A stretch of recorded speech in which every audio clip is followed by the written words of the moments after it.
G'day, ladies and gentlemen, and welcome to Brass on Tap. I'm so happy to see a couple of people in here with us already.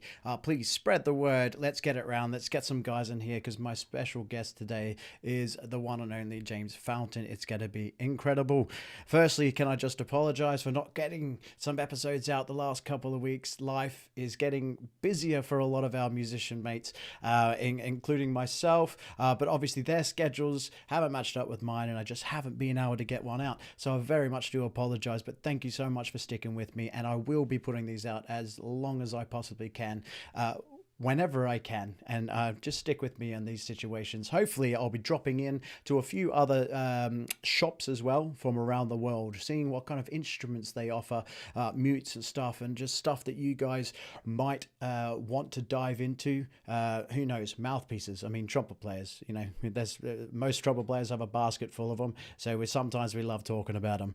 However, that is not why we're here. We are here to get James Fountain on, and we're here to pick his brain and listen to that man talk and dive into what makes him such an incredible trumpet player. However, we cannot do that before we start the stream.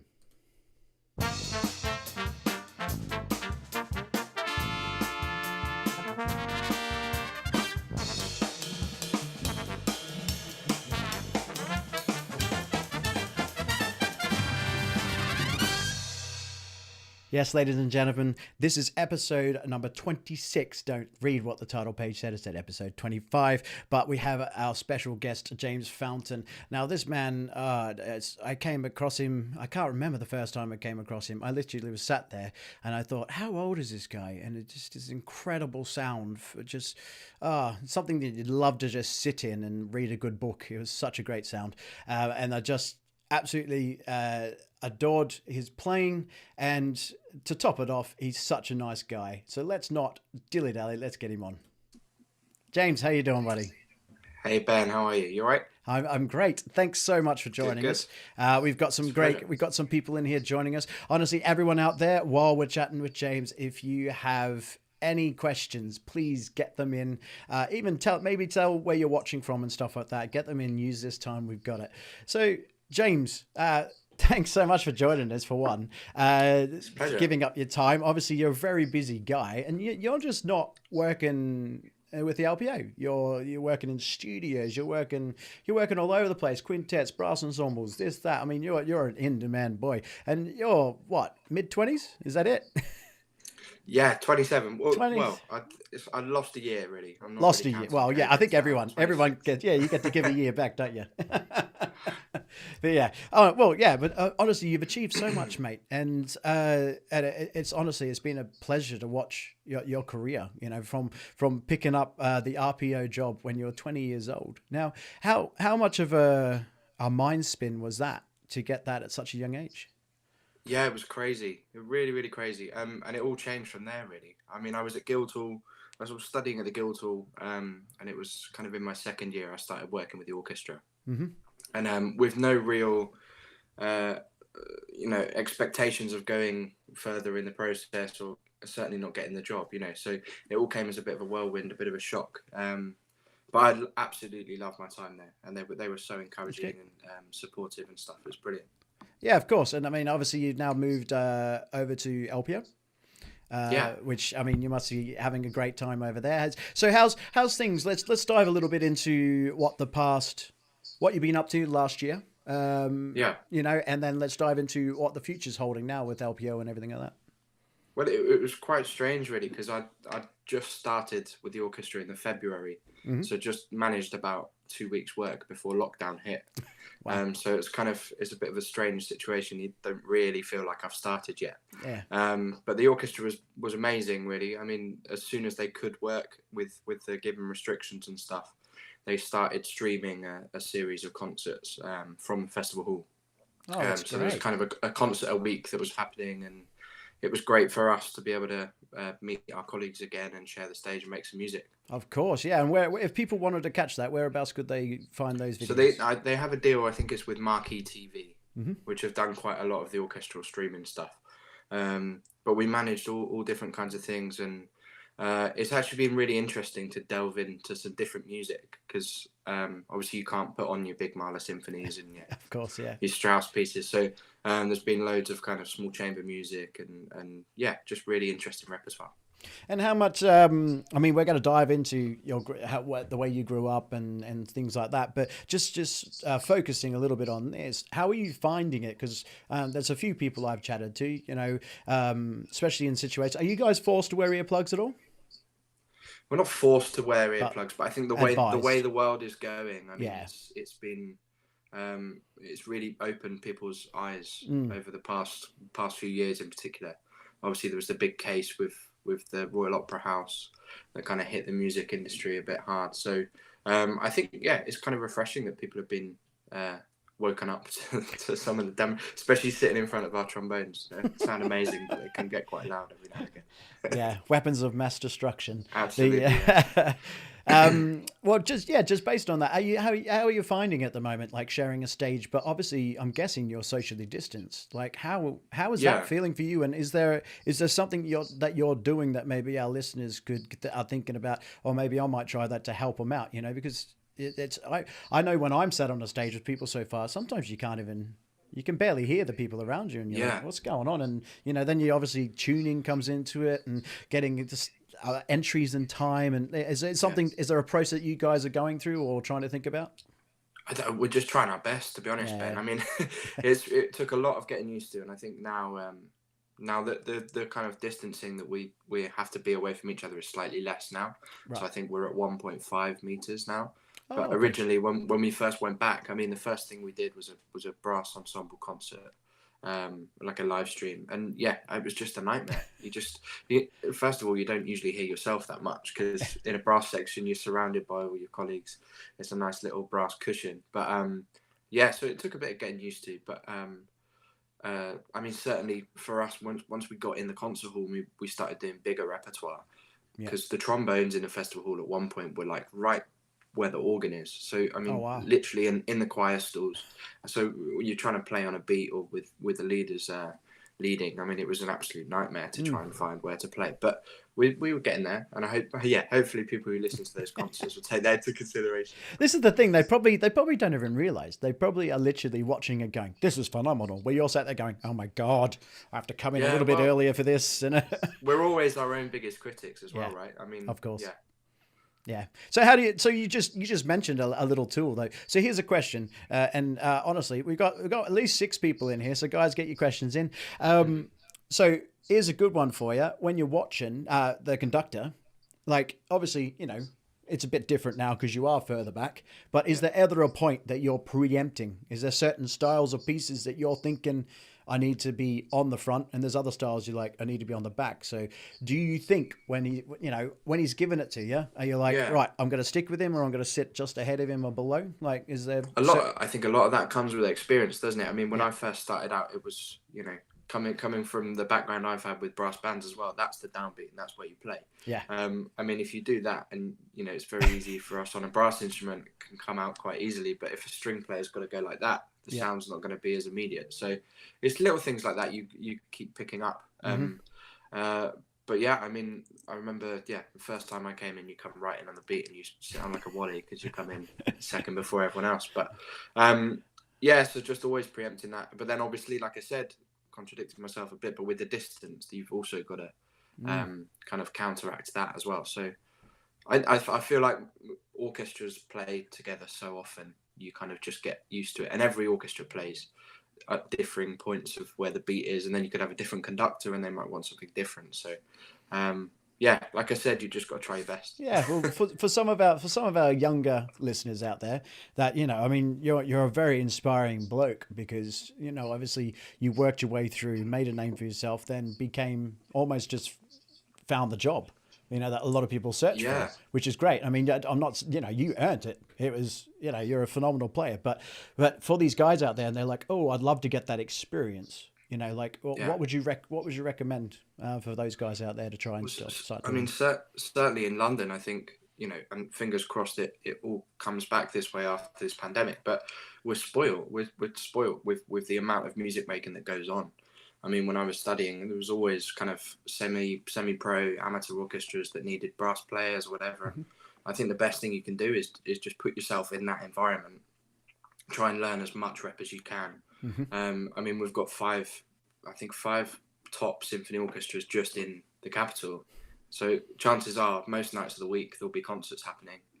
Get yourself to those. There's always, as a student, you've got things like Student Pulse, or, and also, I mean, if you can get in contact with people, if a brass player came to me and they wanted to come and see a concert and they couldn't get a ticket, if there's anything I could do to help them, of course we would. I think most people in the profession would be in that situation. So get yourself to as many concerts as you can, learn as much repertoire as you can. And that's the best. I think that's the best way to learn, by listening. Absolutely, yeah. Don't know how you feel about that. No, completely. It's the easiest way as well. We're spoiled these days with Spotify and Apple Music and all these things that, seem to be free for everyone to listen to.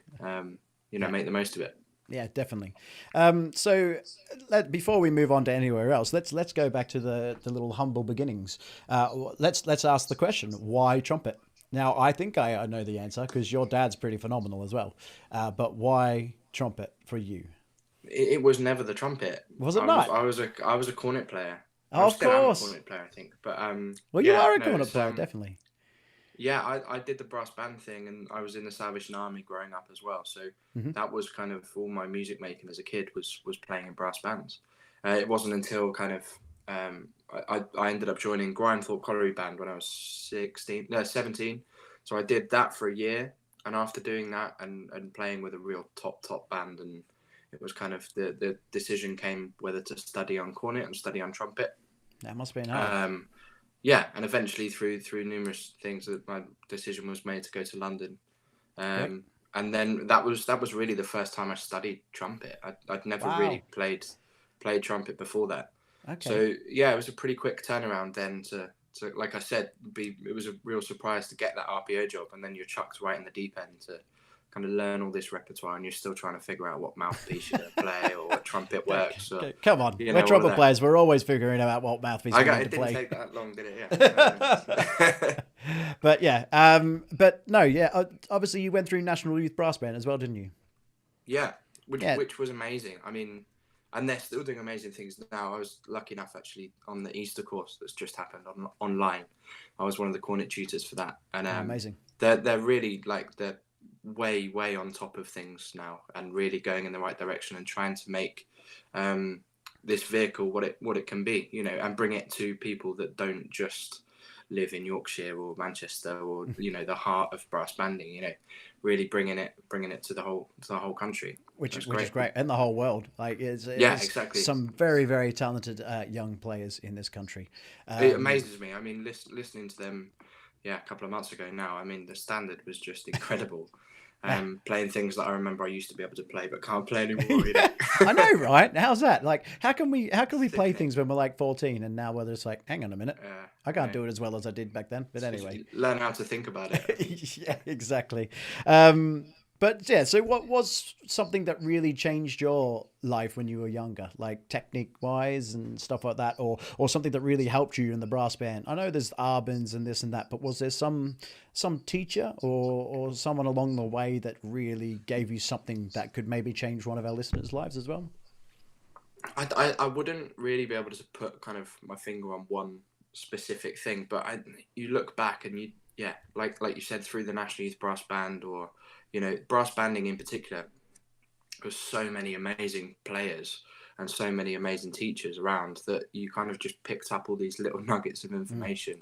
I mean, the guy who I had a lot of lessons with, and he also conducted the first brass band I played in, GUS band, a guy called John Berryman, was amazing. I mean, and he used to say things like, in a band rehearsal, he'll say, the cornets would come in on something, and little snippets of information like, don't start, join in. You're coming in and you're answering a phrase, little things like that, little phrases where you just go, and I teach now at the Royal College, and you end up saying all these things that, you don't remember hearing, but then you track it back and you're like, oh God, someone said that to me all these years ago. So yeah, John Berryman was amazing. And then through the National Youth Brass Band, as a musician, Bram Tovey was the conductor. of the band when I was there, and incredible musician. He's principal conductor with the BBC Concert Orchestra now, Mm-hmm. and he's absolutely incredible musician. So learning so closely with people like that, there's countless, too many to name, but Yeah, of course. yeah, lots of different things along the way. But I don't think there was one particular moment where it all kind of clicked. It's not clicked yet.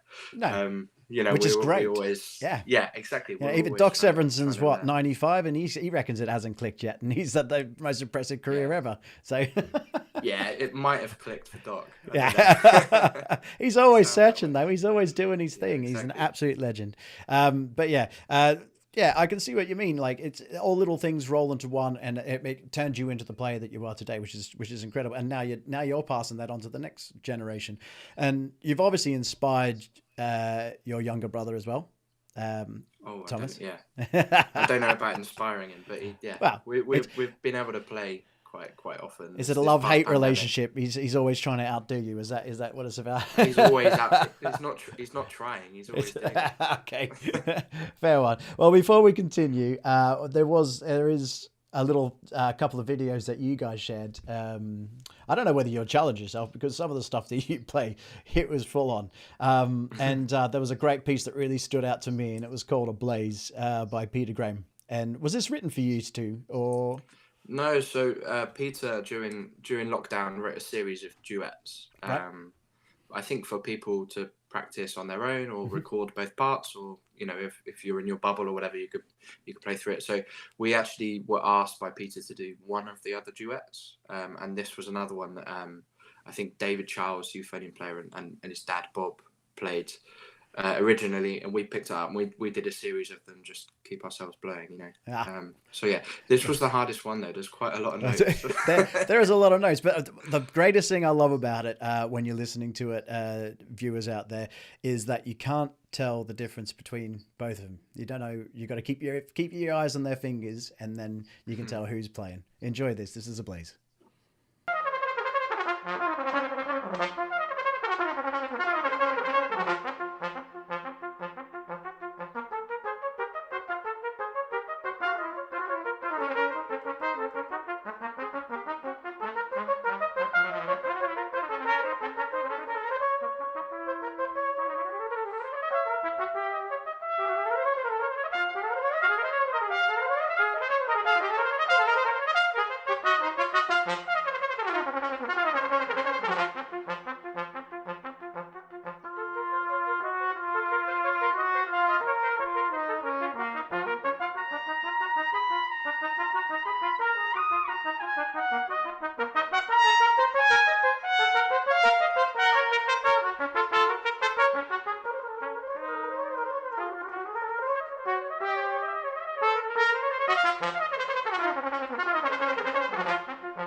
That's great, man. It's a hell of a piece, and it's played so very well. And it's a great piece. It's cool. Yeah, the one thing that I always, doesn't matter whenever I see you play, that I love, and we always talk about different hats and changing your mindsets and stuff.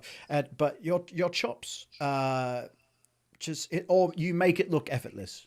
And this is like over the horn, range wise, doesn't matter where it's down there, up there. Is there something that your approach to the horn, or is it just something that you found natural? It's certainly not natural. I mean, I think it's something we all strive for, trying to be as efficient as possible. And I mean, like I said, when I went to the Guildhall School of Music, the first teacher I had was a guy called Paul Kosh. He's an incredible teacher, and he was always on at me about trying to make as little movement as possible, and trying to keep things as still as I can. So to be honest, I mean, when you're practicing and stuff, I'll quite often practice and play in the mirror or something and just keep an eye on things. But I do feel like when you're playing or you're performing, the difference between practice and performing is so important. So you kind of got to switch it off. And again, using one of Paul's lines, he used to say, over-analysis paralysis. Where if you're playing too much, you're thinking about it too much, you just get in your own head. So yeah, certainly when you're practicing, give yourself kind of 15-20 minutes or whatever in the morning. You might keep your eye on it or keep checking on it. But yeah, nothing in particular that I go out my way to try and try and change or try and do. But Yeah, which that's great advice though, and it is so true, because it's like whenever we get a, like something happens, and as soon as you concentrate on it, you're having that day the chops just quite aren't working, but then you start focusing on why, and then you start manipulating, and it just goes worse. Where you're better off putting it down, come back to it in 5 minutes, and it'll probably sort itself out. So exactly. stop thinking about it. I know I don't know about you. I don't know about anyone else, but I tend to have more bad days than good days, and it's all about making that base level good enough to get the job done. It's never going to feel perfect. No. Or you might be lucky. You might get one day where it feels great, but yeah, it doesn't happen. Make sure you're in a recording studio that day. Yeah, exactly. Yeah. Actually, talking about recording studios, I hear you may have a solo album on the way. Is this correct? Yeah, so we're kind of halfway through it at the moment. Great. We've had we had 2 sessions or 2 days of sessions on some piano and trumpet rep, and then we're working on trying to find some dates at the back end of this year to do some brass band stuff as well. That's amazing. So yeah, hopefully all being well, it should be out by early next year. Is the plan. That's great. But as you know, like you touched on it earlier, now things are getting busier, things are picking up and stuff. So it's just trying to find the dates that everyone's around, which, of course, thinking back, actually, that you forget how much free time we've had the past 2 years, a year and a half. I personally don't think we'll ever get this much free time ever again. And I hope for all our watchers out there, and especially musicians, you don't get free time, because I hope you're all working, and I hope the work's coming in for everyone. So yeah, that's super exciting news. And when it does come out, I will definitely be attaching that video to the CD details to this video, because I can't wait. I think it's going to be absolutely great. There's a great video of you playing Someone to Watch Over Me out there, and it's stunning. It really is. It's absolutely beautiful. Thank you. So I really look forward to that. So I'd love to talk to you a little bit, because you've worked obviously as a principal cornet player in a brass band, and obviously a principal trumpet in an orchestra. Now, for a lot of our guys out there that don't quite double as much as you, especially like you were in the studio the other day as well, which is great, which is great. So working on this double hat, and I know you've already touched on the whole, I don't think about it very often, I just sort of do it, but there must be a difference approach and a way that you've gone, apart from just experience, that you would change from being a brass band principal trumpet player to an orchestra principal trumpet player. So some of our guys out there, especially wanting to do a crossover, because there's too many teachers out there that go, oh, you should concentrate on one and not do everything, which I think, it's a hard one, but I think if you have a passion and do it, you should probably try and do it. You know what I mean? But what's your approach? Because there's certain sounds that orchestral trumpet players. So who are you thinking of? Are you thinking of anyone? Has anyone, the Morris Murphys or anyone? Is something in your head when you're doing that? And then when you're doing brass band, is there something in your head that way to make sure you sound that way? I think, I think you've got to listen, like I touched on earlier, you've got to listen to as many different things as you can. And certainly there's no point, Morris Murphy, an absolutely incredible trumpet player, you're never going to sound like Morris. No. there's only ever going to be one Morris, so you might have that in your head, but I think that the kind of clincher for me quite early on was to realize that you've got to hear bits of people's playing, and you might have 5 or 6 favorite trumpet players, and then the only way you're going to make yourself sound like you is by making your decisions of bits you like, bits you don't like, bits that work for you, bits that don't, and that's the only way you're going to get your own identity. And music is an art. You're meant to express your emotions, so there's no point of kind of carbon copying someone else. That being said, certainly, Morris was incredible trumpet player, and also I think that generation was the first real generation of there's so many soundtracks and so many orchestral recordings of the LSO at that time. So it's incredible to listen to, absolute inspiration for me. And then there was also guys at the time, people like Laurie Evans, who was the principal trumpet of the LPO at the time, incredible player. Malcolm Smith, all of these people that of that era that you listen to. And then going forward now, we're blessed in London. There's so many amazing trumpet players at the moment, and I'm lucky enough to play occasionally with people like Phil Cobb and Jason Evans, Philharmonia and the BBC Symphony now principals. I mean, so every day I go to work, if I'm lucky enough to work with people like that, or the co-principal, joint principal at the LPA with me, Paul Beniston. Every day you're learning. You're picking up on little things that you go, oh, how's he done that? How's he played that phrase or anything? So yeah, kind of always having your ears open and getting as much information in as you can is the best way for you to then kind of translate it and put your spin on it as to how you're going to want to play the instrument. That's great. So in your prep, do you then? So say you got, they go, oh, we're doing Mahler 9 or whatever, Beethoven 5, or you get your list of what your concert is. How long in advance do you usually get? So we just had literally this afternoon had an email through for the repertoire for our next season. So that will start in September. So you sort of know what's coming up through the season. Yeah, you'll always have your eye on something, which is great because you can signpost a few things during the year that you might be worried about, or you might need to spend a bit of time looking at, which is helpful. But also, I quite like the variety of London. That whilst I'm very fortunate to have the orchestral job, there might be some studio things, there might be some freelancing, doing other things. I'm lucky enough to be a member with Septura Brass and doing things like that, which keeps it interesting.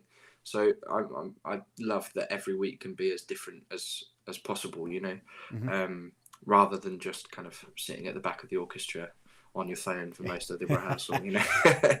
Would you recommend that to people? Like variety is key. Get out there, listen, try and play as much as different stuff as possible. Yeah, absolutely. And I don't think now, I try and say this to my students, there isn't any such thing now as a classical trumpet player or a jazz trumpet player, or even crossover, which I hate that term.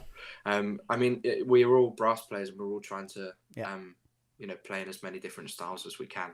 I mean, going back, touching what you said about the brass band thing, it's just another hat that you have to put on. If you play in a brass quintet, you'll do a quintet recital, and you'll have a piccolo, a B flat, and a flugel with you, or an E flat, and you have to switch between that in that recital. It's no different adding kind of cornet to the mix, or whatever, a jazz playing in a big band or whatever. It's just another skill or another ensemble you need to get used to playing in. Yeah, of course. Yeah. And another one of my questions, and a reminder out there to our guys, because we've got a few more guys in here now watching, get your questions in, because I'm not going to keep James all night. He's got a life, man.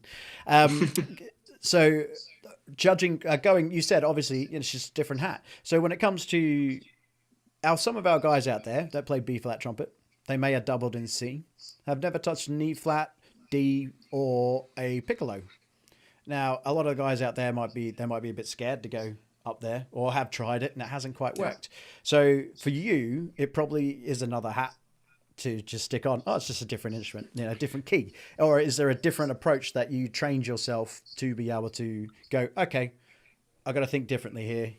Let's go. Yeah, no, absolutely. And I don't want to come across as if that's, no. It's not just it's not as simple as that, but when you're at college, you've got to put all that graft in, or if you're learning, I mean, that's why it's as important. You need certainly these days, you need to have control of certain, every kind of facet. You can't get to the studio and the session be, oh, you need to play this, and you go, oh, I can't play the piccolo trumpet, or I can't play the E flat trumpet. So I mean, if that's certainly the route you want to go down, then you've got to get your head around that. Style wise, you've certainly got to change things. I mean, if you play the piccolo, for example, the same way you play the B flat, you won't last 5 minutes.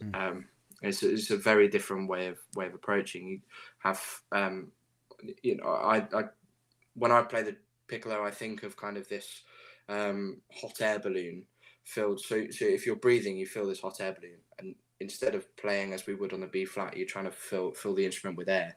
It's more of a kind of sitting down on the air. So you're kind of almost squeezing the air through, rather than breathing as full as you would on a B flat instrument. Yeah. But all of these things, I mean, you just gotta try it, and put yourself in uncomfortable situations, and they won't feel as uncomfortable the more you do it. We've all been there. We certainly have. It still do. Exactly. Yeah. But yeah, I mean, we always have debates on here about breathing, because Yeah. everyone's got their own opinion, and everyone thinks other people aren't teaching it right, or maybe just they're teaching it differently.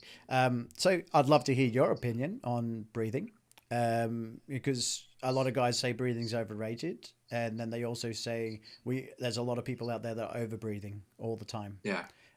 So what are your thoughts? What are you a comfortable slow intake over 4, or are you a 1 beat breather, or does it change, or?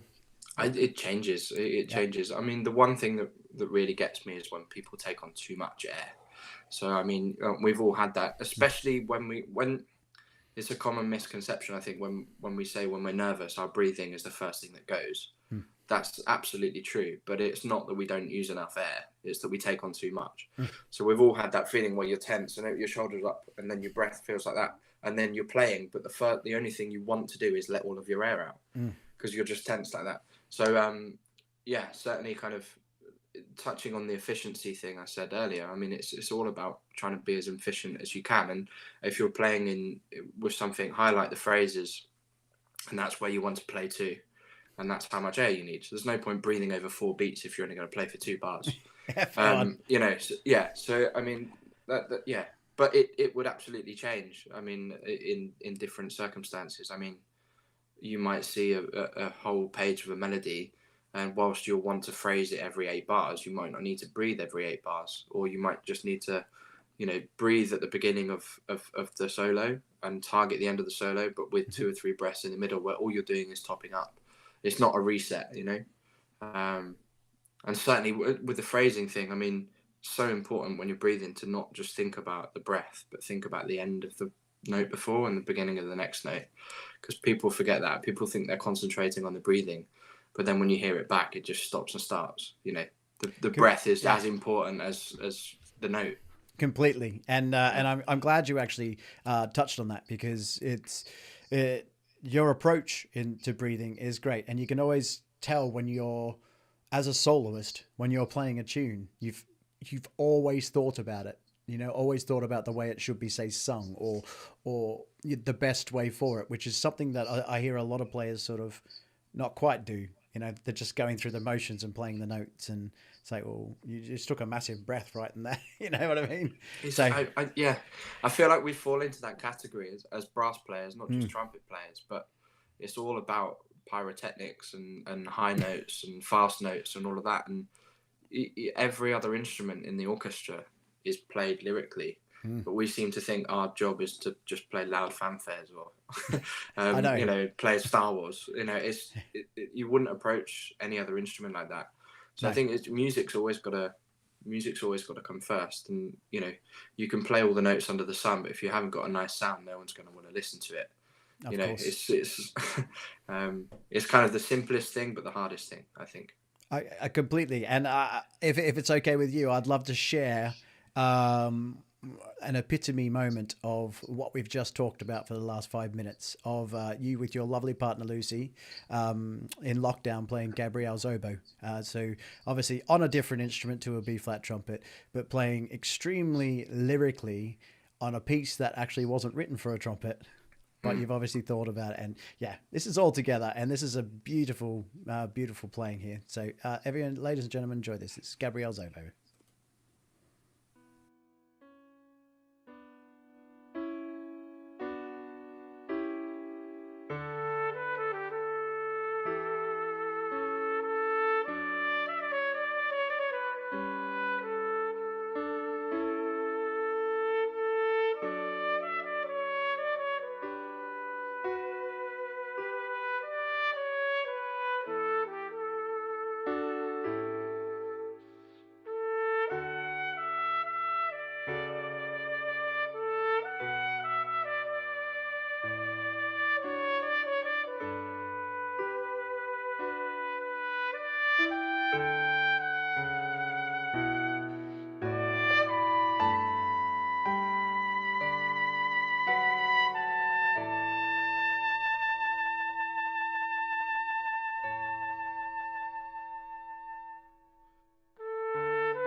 Absolutely stunning.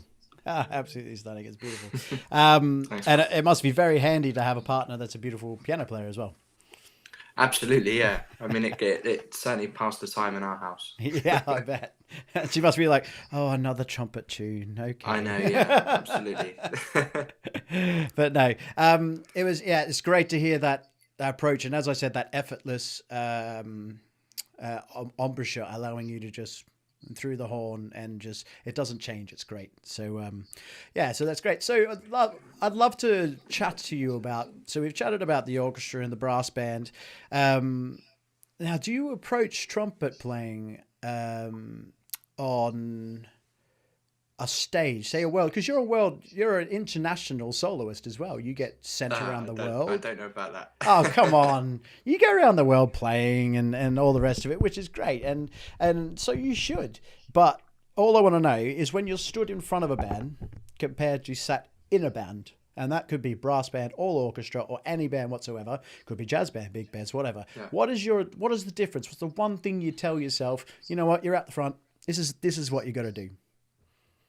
Oh, I don't know. I'm too busy trying not to mess up, really. I think, but no, yeah. I mean, I think when obviously it's more you're more the spotlight's on you more, isn't it? I mean, at the front of the stage, but I feel like the same principles are there. You know, trying to play with the nicest sound you possibly can, Hmm. and just making as much music as you can. It's not. Yeah, sometimes when you're at the back of the orchestra, there's not too much to do, so you've got a bit more time on your hands to kind of enjoy other people's playing in the orchestra. Yeah. But I quite like the having that opportunity to let the instrument do the talking really. And like I said, we hear lots of soloists of different other instruments, so to kind of get the trumpet at the front of the stage is quite refreshing. Yes, definitely. Yeah, I mean, for me. Whenever you stand out the front, you just have this presence, and there's something that we've chatted about on this with multiple people, including especially with Bobby Zhu, because he deals with a lot of people like that deal with it, and that's anxiety No, and nerves, and it affects different people differently, dry mouth and everything. Have you? Here's a question: have you ever suffered from it? And absolutely, yeah, yeah, there you go. Are yeah. there? So there's quite a few of our listeners. I get messages all the time about like really chatting about it and stuff like that. And we're always trying to give multiple advice, and it's something that I try to ask most guys because everyone has a different way of dealing with it and things to try. So if you can just chat us through a little bit about what it is you get and then how you maybe combat it. And I know it comes down to confidence in knowing a piece. If you know a piece very well, then obviously you don't get as nervous and everything. But Yeah. yeah, anyway, over to you. Yeah, I definitely preparation is the most important thing. I mean, the worst experience of that I found was I was in a particular situation. I was fairly young, and I got to the front of the stage, and it was the first time I really felt properly nervous, Mm. and my knees were trembling, and you can tell when you're nervous because the first thing I wanted to do was for the performance to end. You never. As soon as you got to the front of the stage, the first thing I wanted to do was get off. So I mean that, but I know looking back now, and I just thought at that time, things, I had a bad day or whatever. But you look back with experience and you go, I'd not prepared. Mm. That day I was late to a rehearsal. I was, my mind wasn't set on what I had to do, and everything up until that point, really, I'd always been okay. It'd been fine. Everything would be, it will be fine. And that was the first time where it wasn't fine, and I Mm-hmm. felt like I'm sure people listening might have thought it was fine. I hope I got away with it from that sense. But yourself when you're not comfortable. So from that point on, really, it was always having as much preparation as I could, and knowing repertoire is the simplest thing. If you're put in that situation, you've just got to know the piece inside out. Also, though, I mean, the nerves I get now are always before a performance. Once I'm there in the moment, You just got to do it. You just got to go on with it. You could walk out on stage. The worst thing you could do, or the most embarrassing situation that can happen, is to walk on stage, get nervous, and have to walk off again. Once you're there, once you're in that situation, you may as well just try your best. You may as well give it your best shot, and know that you've put the preparation in beforehand, and you've got that money in the bank that you've just got to cash in. But yeah, certainly that was a big lesson for me, where it's preparation is just the most important thing. But yeah, also like just mindset wise, you just got to kind of try and envisage the best case scenario.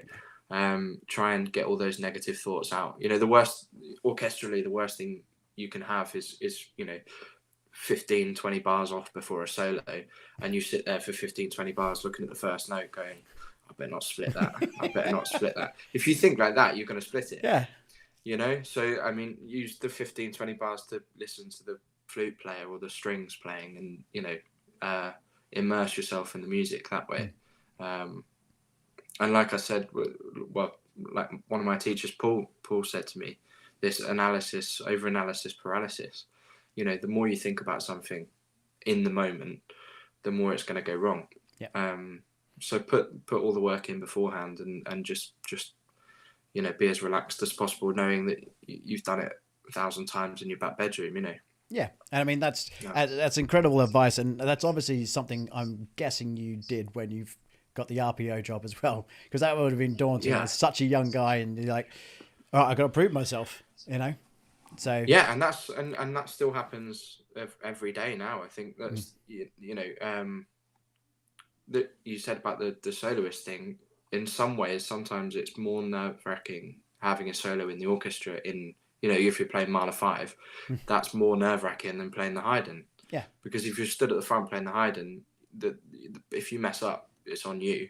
That's fine. They're not going to go away from listening to the Haydn trumpet concerto saying, "Oh, the orchestra was a bit rubbish," are they? They're going to say the trumpet player was rubbish. If you mess Mahler 5 up, or you mess a solo in the orchestra up, all of a sudden the whole performance of the orchestra lessens. So you just don't want to let your colleagues down. Oh, of course. If you let yourself down, that's one thing, but letting your colleagues down is even worse. So, yeah, I mean, that's almost more pressure. But I feel like if you have the right temperament, as long as you don't sit there and spend half the season being that arrogant first trumpet player that slags everyone else off or whatever, and then when you get your solo, you haven't got everyone around you supporting you. You've got people sat there going, right, go on then, mess it up.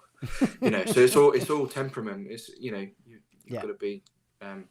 I think that's a mindset as well. Really. Like you just touched on, like some people do think, oh, this guy just wants me to mess up. Yeah, everyone's watching me, and it's like they're probably not. They're probably concentrating on their own stuff and. Yeah, exactly. Yeah, so and everyone, putting it into things like audition, if people have auditions or grade exams or whatever it might be, anyone who's on the other side of that just wants you to do well. Or if you're performing a concert, the audience doesn't want it to go badly. They want to. They're on your side. So yeah. Yeah, it's very much a mindset. So yeah, absolutely. Yeah. Thanks for that. That's amazing. Josh Tina has come in. I don't know whether this is a jokey one or not, but he says, "What's your preferred vowel?" What's my preferred vowel? Oh shit! Yeah. Yeah, that's definitely a jokey one. Thanks, Josh. Thanks for joining us, Josh. But yeah, any questions are welcome on this. No matter how crude or whatever they are. You can embarrass James's if you want. There's loads of my guests have had people do that to them. Thanks, Ben. So as you said, you've done quite a fair few recordings as well out there. So again, you're on that, that red light goes on, and you've got it. But however, in a studio, the difference is you haven't spent the last couple of weeks preparing. Sometimes you open that book, it's there. It's like, okay, yeah. What's your, and as you said, there's that line, isn't there, between listen to this, a bit of arrogance. I know I can do this, and humility and sort of, right, I need to think about this. There's that real fine line, and that's sort of where you sit. But how do you approach? Do you get there early? We were chatting to some guys, Mike Lovett and all that, and everyone has a different routine. And is your Yeah. routine when you approach things similar? Like you get there early and check everything out and check the chops are working, that, or is it just right? Let's go, on the seat of the pants. Yeah, sometimes with nerves though, that is without contradicting everything I've just said. Sometimes with nerves, the best way is to not know what's coming next. So in the studio environment, you're doing a film or video game, whatever. It's like you turn a page; it could be anything, and you just got to deal with it in the moment. Sometimes that's better because you don't have that problem of kind of looking, staring at it, worrying whether you're going to mess it up. But yeah, I wouldn't say I get there too early. Like I said, I feel like if you get in your own head a little bit too much, that's when things can start to go wrong. So I'll get there and play a few notes and check it's working or whatever. But and have a coffee is the most important thing for me. But yeah, I mean, you just gotta. I feel like if you're there, if you have an hour-long warm-up, you've got to do every day. At some point you're going to get on the wrong train and it will be cancelled or something, and you get there 2 minutes before the session starts. So what are you going to do in that environment or in that situation? So yeah, if I get there too early, I just get in my own head a bit. Yeah, fair one. Everyone has their own routines, and it's really interesting to hear everyone's different ones. And I completely agree with you. When I'm driving to a gig, like you said, if I'm running late, there's always don't know about you, but I've always got a mouthpiece stashed in my little cup holder down there, just in case, and I just do some low buzzing if I literally know I'm going to walk through the door and play the first note, just to make sure the chops are working. But everything else, usually I'll get there and I'm similar to you, where it's just like give myself 10 minutes to just figure out what my chops are doing today, and then I'm usually ready to go. Sort of thing. It's like a stock check thing, right? Yeah. A warm up isn't for practicing. Yeah. You hear loads of people practice. If I did a warm up for an hour, my chops would be gone. Yes. So you can't do anything like that. But... You got to think about it. I've only got so many of these notes in here. I don't want to use them all in my hour. Yeah. So, but no, it's great. Josh has come back and asked that again. He says you haven't answered the question. He wants to know what your preferred valve is. So answer him so that he won't ask again. There we go. Our bit of blue juice for me. Blue juice. There you go. Bit of blue juice, Josh. That'll keep you happy, Josh. Brilliant. So when you're so you've got your solo thing that's coming up, which is great. Coming out next year. So we're super looking forward to that. And so at the moment, there's a little segment in my thing, which is called...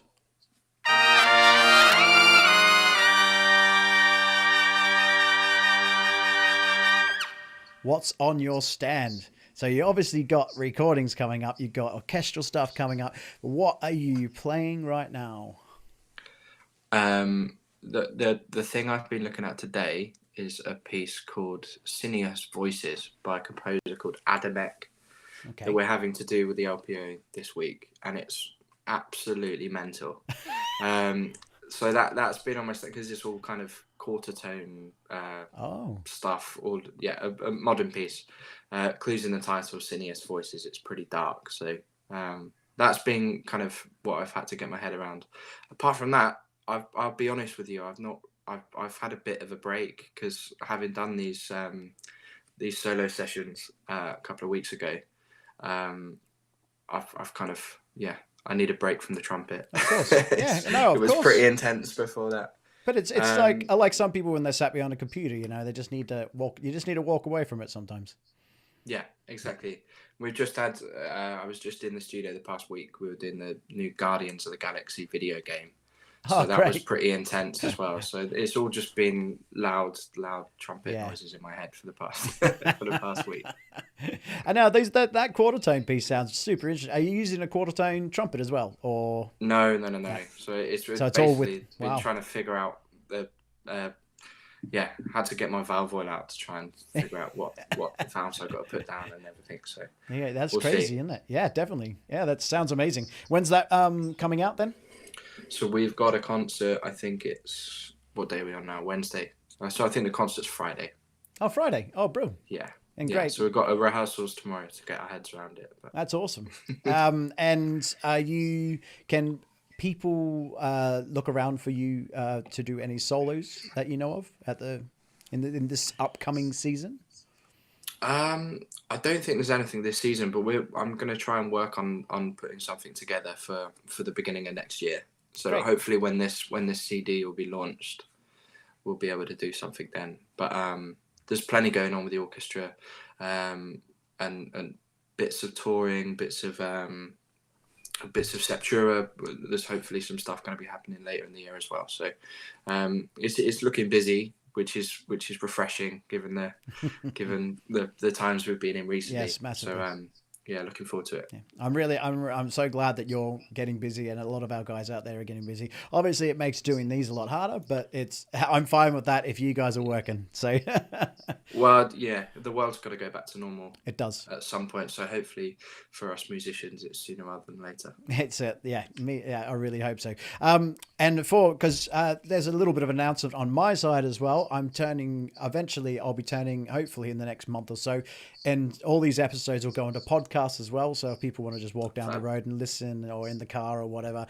So for our listeners out there who have tuned into this one, just a little geekiness, because they probably want to know what you play on. So what brand of stuff are you playing on, and are you endorsed or? I'm not endorsed at the moment, no, but I'm happy with that, because I feel like I'm the worst person in the world for switching and changing, and yeah, it's the worst thing. But at the moment I'm playing a Yamaha Zeno trumpet, and I flip between that and then a Chicago model as well. So yeah, that's what I'm on at the moment, and Schilke E flat, Yamaha piccolo, and then I'm on a Geneva cornet at the moment. Great, that's awesome. Yeah. And what exactly are you looking for when it comes to that kind of stuff? Like when you pick up when you like an instrument, what is it you like about it? Is it sound? For me, feeling? Yeah, I feel like the sound comes from you. I feel like a good, the very best players I listen to could kind of pick up a student trumpet and it still sound like them. Agreed. So for me, anything that makes it easier to do what you want to do musically. So for me, like the Yamaha trumpet, I mean, tuning wise, it sits much better for me than some others. But yeah, like I said, I'm not endorsed, so it might change next week. Yeah, it might do. Exactly. Yeah, that's amazing. So I don't want to keep you guys. There's 12 people watching in here. Honestly, I'm about to ask James the final questions before I let him go and enjoy his evening.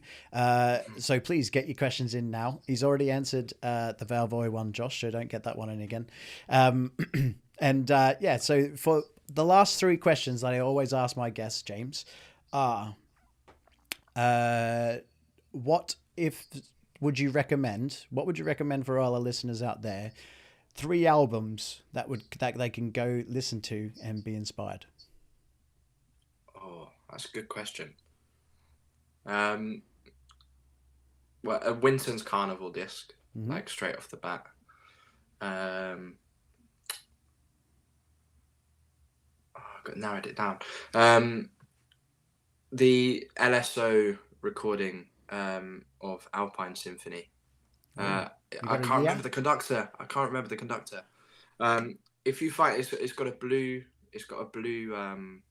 cover on the front of the CD. And I can't remember who conducted it, which is really bad. But that particular recording is incredible. I'm trying to see where I can find it here. But yeah, so that would be the one for me. With again, the brass section is just amazing on that, absolutely amazing, and it's basically recorded live at Walthamstow Town Hall. So it's just kind of a live recording, and it's just really exciting. So that it would be kind of early 90s, I think. So the LSO section would have been like what Morris and Ian Bousfield on trombone.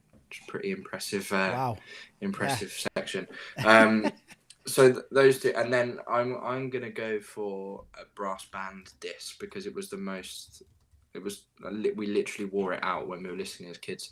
So there was a cornet player called David Dawes, and he had an album called Golden Slippers, which is like some of the most outrageous cornet playing you'll ever hear. So for people who aren't brass banders, to listen to that would be incredible.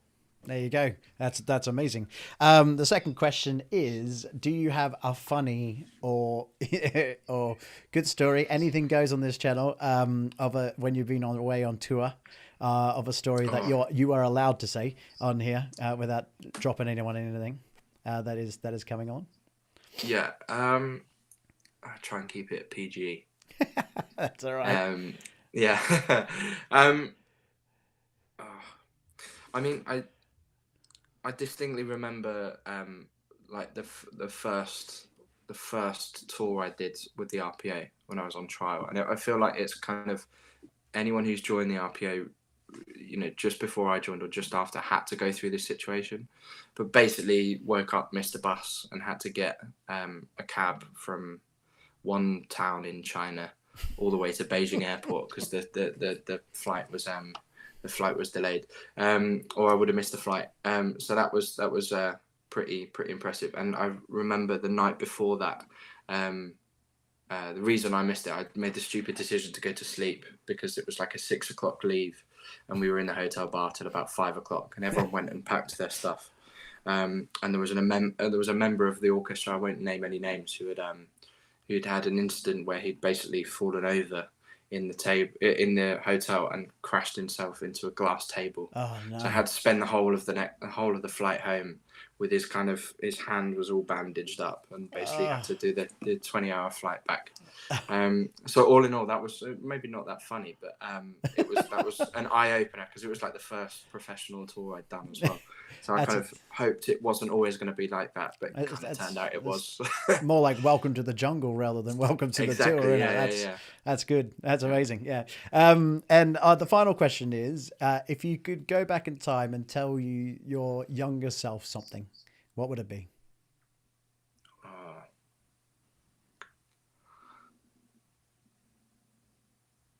The orchestral music's not boring. Okay. Because I used to think that growing up, that because I haven't been a brass bander, I'd always just been down that route. So kind of my only real regret, or my biggest regret, is not knowing more of the repertoire, or not knowing how amazing certain pieces were when I was a little bit younger. And I never really went to orchestral concerts or anything like that growing up. It was always just brass band stuff. So yeah, probably that orchestral music's not boring, and to get out and listen to even more. To be honest with you, that is great advice. I mean, I wish I could go back and tell myself to do this very similar thing back then, you know, and go experience more concerts when you're younger. Exactly. Get out there and watch and listen and soak it in. It's something that, I mean, nowadays it's plentiful, and not even just not even just seeing it live. It's online. You watch it. You know, it's there, instant. You know, this instant world of everything. But yeah, James, it's been incredible having you, and I would love to talk to you all night, but I don't want to keep you. Obviously, good luck with your season. Good luck with your album. Thanks, mate. We're going to be watching you like a hawk because it's been great. Oh, Gary's come in here. Gary Alsbrook says, "Hi Ben, hi James. Just watched your Haydn concerto rehearsal and really enjoyed it. Great interview as always." So thanks for joining, cool. Gary. Thanks, Gary. Yeah, James, you're an absolute legend. Keep doing what you do. Keep inspiring everyone out there. Good luck with the teaching, the playing, everything going on. Yeah, super excited to see what the future holds for you. And yeah, thanks for joining me. Hopefully, thanks a lot, Ben. Hopefully maybe we'll get back beginning of next year after your album launches. Get you back on. Yeah, that'd be cool. We'll have a chat about it. Up for that. That'd be great. All right. Cheers, Ben. Everyone else out there, you make sure you stay safe in that practice room because we're nearly out of this and we don't want to go back in. And yeah, I love your work. Cheers, everyone. Bye. Cheers. Bye.